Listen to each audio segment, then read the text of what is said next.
درود بچه‌ها، امروز هم می‌خواستیم بپردازیم به یکی از سوالات متعدد شما. چطوری بیایم یه حد ضرر معقول برای خودمون انتخاب کنیم توی معاملات خودمون که هم حد ضرر مناسبی باشه، هم از ضرر بیشتر بیاد جلوگیری کنه. خیلی از دوستان تازه وارد معامله میشن، حد ضررشون رو یه جایی میذارن که حد ضرر میخوره، بعد میره بالاتر.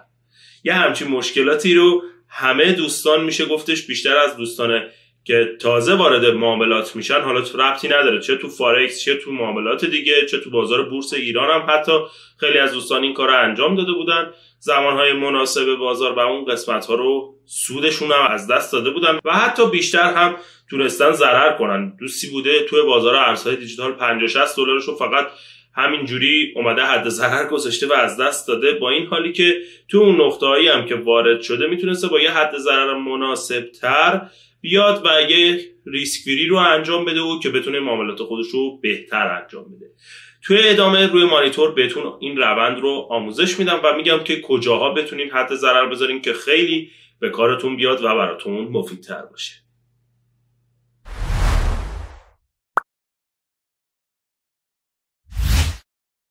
سلام دوستان، فرزاد هستم و طبق روال گذشته و معمول کانال خودمون باز هم در خدمتتون هستم با یک ویدیو آموزشی دیگه. این دفعه اومدیم که حد ضررهای خودمون رو مشخص کنیم. حالا در سایر بازارها، ارزهای دیجیتال و فارکس می‌خواستیم این آموزش رو بهتون بدیم که بتونین حد ضرر مناسب خودتون رو قرار بدین. و اگر هم به این سبک ویدیو علاقه دارین و هنوزم توی کانال ما سابسکرایب نکردین، ممنونتون میشم از قسمت پایین روی دکمه سابسکرایب کلیک کنید و اگه دوست دارین به صورت نوتیفیکیشن ویدیوهای ما رو به صورت روزانه و هفتگی دریافت کنید، حتما از قسمت پایین روی اون دکمه زنگوله کناری کوچیکش حتما کلیک کنید که براتون به صورت روزانه و هفتگی نوتیفیکیشن های ویدیوها ارسال بشه و شما بیاین تماشا کنید. بدون معطلی و اتلاف وقت بریم سراغ مبحث آموزشی امروز خود. خب دوستان، همونطور که بهتون گفته بودم و روی صفحه مانیتور مشاهده میکنید، ما باید اول نقطه مناسب خودمون رو پیدا کنیم. حالا من بیشتر معاملاتمو توی تایم فریم های 4 ساعته به پایین انجام میدم و تو همون تایم فریم هم میایم راجع بهش صحبت میکنیم که اگه بخوایم حد ضرری رو معین کنیم توی چه قسمتی باید این کار رو انجام بدیم. خب دوستان، وقتی شما وارد یک پوزیشن معاملاتی میشین، حالا ربطی نداره، ما یه سری از ابزارها هم امروز که ربطی به ریسک به ریوارد داره که میتونین ازش استفاده کنین هم توی این ویدیو اعلام میکنیم و اون آموزشاش هم قرار میدیم. حتما یادتون باشه توی اون زمینه هم خیلی میتونه بهتون کمک کنه و بتونید تصمیم درستی بگیرید درباره حد ضررهای خودتون و الکی نیاین یه قسمتی رو به عنوان حد ضرر مشخص کنید که ریزش بیشتری رو ازش ببینید. خب اگه دوستانی که داخل این اینستاگرام بنده رو دنبال میکنن، یه استوری گذاشتم گفتم از کجا میریزه و به چه سطحی میتونه برسه. تو این سطح ها بود به سطح بالا رسید و یه برگشتی رو زد و باز هم ریخت. حالا من به عنوان معامله‌گر و کسی که میخواد معامله باز کنه توی این کف، همین کفی که در حال مشاهدهش هستین، 2 بار بهش برخورد کافی رو داشتیم و از یک بار که به سمت بالا رفته، حالا یک بار هم که ریزشی رو داشتیم. خب حالا من میام توی این ناحیه معامله باز میکنم و میام کف بعدی خودم رو برای حد ضرر خودم استفاده میکنم. خب ببینید، اگه توی این کف من معامله‌ای باز کنم که بازم نمیکنم و دلیل اینا رو توی ادامه ویدیوها توی بخش آموزشی حتما میایم توی بخش آموزشی کانال و دوره تکنیکالی که میخوایم توی کانال قرار بدیم به صورت کامل ارائه میکنیم و میگیم که چرا توی این ناحیه نباید معامله کنم، ولی که در صورت دفعه گذشتهش من معامله باز کردم و سودی هم کردم تا اون همون سقف قبلی و فروشم رو انجام دادم، ولی به صورت 2 پله. یکیش که به وسط رسیده بود من این معامله رو بستم، معامله بعدی رو هم باز گذاشتم تا حد سقف قبلی که بسته بشه، که همینطور که در تصویر مشاهده میکنید ارز یاس هست که در بازار ارزهای دیجیتال خرید و فروش میشه. خب اگه بخوایم دقیق تر نگاه کنیم، من اگه اومدم توی این ناحیه‌ای که میبینید معامله ای رو باز کردم، به استفاده از خطکش میام برای خودم توی کف قبلی یه حد ضرری که حالا مثلا 3 تا 10% باشه تو این کف معین میکنم. دقت کنید، حد ضرر خودتون رو یک کف بعد از کف قبلی که بوده میتونین قرار بدین. البته این رو هم بهتون بگم که خیلی از دوستان نمیخوان بیشتر ضرر کنن، ولی من به این صورت معامله میکنم و تونسته اندازه ای از ضررهامو به هم برگردونه و خب بیشتر ضرر نکنم توی معاملات خودم. پس دقت کنید، اگر بازار شارپ نریزه میتونه خیلی از معاملاتتون رو روندش رو برگشتی کنه. ولی خب بهتون بگم حد ضررهای معاملاتی خودتون رو و خریدهای خودتون رو با دقت بیشتری انجام بدید.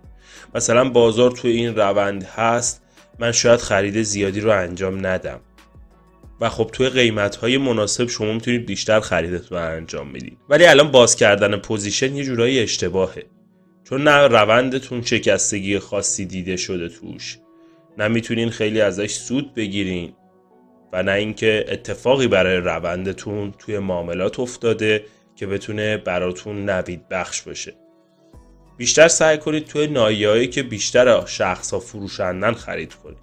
این نایه‌های ریزشی که اتفاق میفته، مثلا همین چند روز گذشته، میتونید روند رو پیش بینی کنید و خریدتون رو انجام بدید.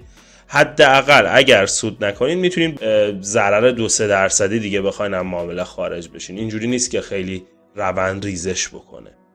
فقط یادتون باشه اگر میخواین حد ضرر برای اون قسمت قرار بدین، مثلا الان به این حالت هست در حال صعوده. بازم این دلیلی که بهتون اینجا هم بگم که مربوط این ویدیو نمیشه، ولی خب میخوام به صورت کامل بهتون گفته باشم این روند به صورت کامل فیلد شده. من قبلش بهتون گفتم کلوس کندل بالای این کندل میتونه روند ورود باشه که به سقف بعدی خودش برسه که همینطور هم رسید. ولی تو این قسمت نگاه کنید، ما کندل تاییدیه تو این قسمت نداشتیم، یعنی پوزیشن گرفتن تو این ناحیه اشتباهه. حالا ما راجع به این روندها و پوزیشن ها حالا کلا به صورت اجمالی میایم توی ویدیوهای آینده خودمون که توی کانال راجع به دوره تکنیکال صحبت میکنیم و به صورت کامل و نقطه به نقطه و ریز میایم همه رو عنوان میکنیم توی ویدیوهای خودمون، اونا رو با هم بحث بکنیم. ولی خب دقت کنید، اصلا با یه نگاه سطحی میفهمید روند به صورت کامل برگشتی نبوده. ولی اگه میخواین حد ضرر برای خودتون بذارین، مثلا شما اینجا خریدین 1% میومد تا این سطح پایین برگشت میزد، سعی کنید یک کف محکم، یک کف استحکامی که توی روند دارین میبینین، کف قبلی رو برای خودتون انتخاب کنید. از اینجا تا این منطقه میتونه کف مناسبی باشه. 7% ضرر زیان برای یک معاملتون بسیار مناسب هست. 5 تا 7% میتونید رو انتخاب کنید این روند رو. حالا بعضیا میگن ما 10% انتخاب میکنیم، خیلی ها هستن که روند رو بیشتر حساب میکنن و میگن ما تا این کف حساب میکنیم و 10% زیان رو قبول میکنیم توی معامله و وارد معامله میشیم در صورت کندل صعودی. حالا راجع به بحث کندل شناسی هم توی کانال صحبت میکنیم، راجع به روانشناسی معاملات کنید. ولی میانگین 7 تا 10% زیان توی یک معامله ای که شما پوزیشن باز میکنید خیلی میتونه ضرر و از اون سمت هم سود قابل قیاسی رو براتون بده. ولی خب من بهتون اینجوری میگم، من خودم به شخصه یک کف قبلی رو برای این حساب میکنم و اگر هم ضرر زیان ببینم در صورت ریزش شارپ، که اگر کندل صعودی ببینید دقت کنید توی این ناحیه کندل صعودی دیدیم، توی این ناحیه کندل صعودی ندیدیم، یعنی توی اون راهیه‌ای که بوده فقط شادو دیدیم با فشار فروش با یه روند برگشتی به سطح بالاتر. خب اگه حالا راجع به اینا دیگه نخوایم ویدیو رو طولانی کنیم و صحبت کنیم، در آینده هم میایم راجع به این روندها صحبت میکنیم که روندهای برگشتی و اون روندها رو با هم بررسی کنیم و در کامل بهتون یه اطلاعاتی رو داده باشیم. خب پس چی شد؟ حتما یادتون باشه کف قبلی که براتون میتونه اتفاق بیفته رو انتخاب کنید. حالا اگر بستگی باز هم به خودتون داره، خیلی از دوستان هستن که روندی رو برای خودشون انتخاب میکنن، میگن ما از این معامله اگر 4% ضرر کنیم میایم بیرون. پس اگر شما هم اینطوری هستین و قصد دارین که فقط 4% ضرر و زیان برای خودتون انتخاب کنید، پس باید نقطه ورود مناسبی رو انتخاب کنید. در صورت روندهای ریزشی بازار سعی کنید وارد بشید که با پتانسیل و قدرت بهتری رو بتونین از فشار خرید و فروش داشته باشین که اون 4% زیان هم نبینید و بتونید روند رو برگشت بزنید. مثل همین اتفاقی که افتاده. اگه بهش به صورت کامل دقت کنیم 2 کف مهم رو با از دست دادیم و حالا نمیخوام تو این ویدیو بحث تکنیکال کنم و فقط میخواستم بهتون بگم کف مناسبی که میخوایم بزنیم حداقل 2 پله پایین تر باشه که از دومین پله هم میبینیم این وسط رو ما برای حد ضررمون انتخاب کنیم، از دومین پله هم تونستیم به روند بالاتر برگردیم در تایم فریم 4 ساعته.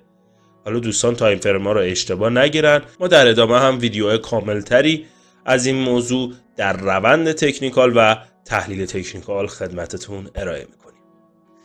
بازم ممنون که ویدیوها رو میبینید و با لایک و کامنت و سابسکرایب خودتون از بنده حمایت میکنید که براتون محتوای کاملتر و مفیدتر و جامعتری رو تولید کنم. بازم دمتون گرم و خداوندی‌ها رو نگهدار.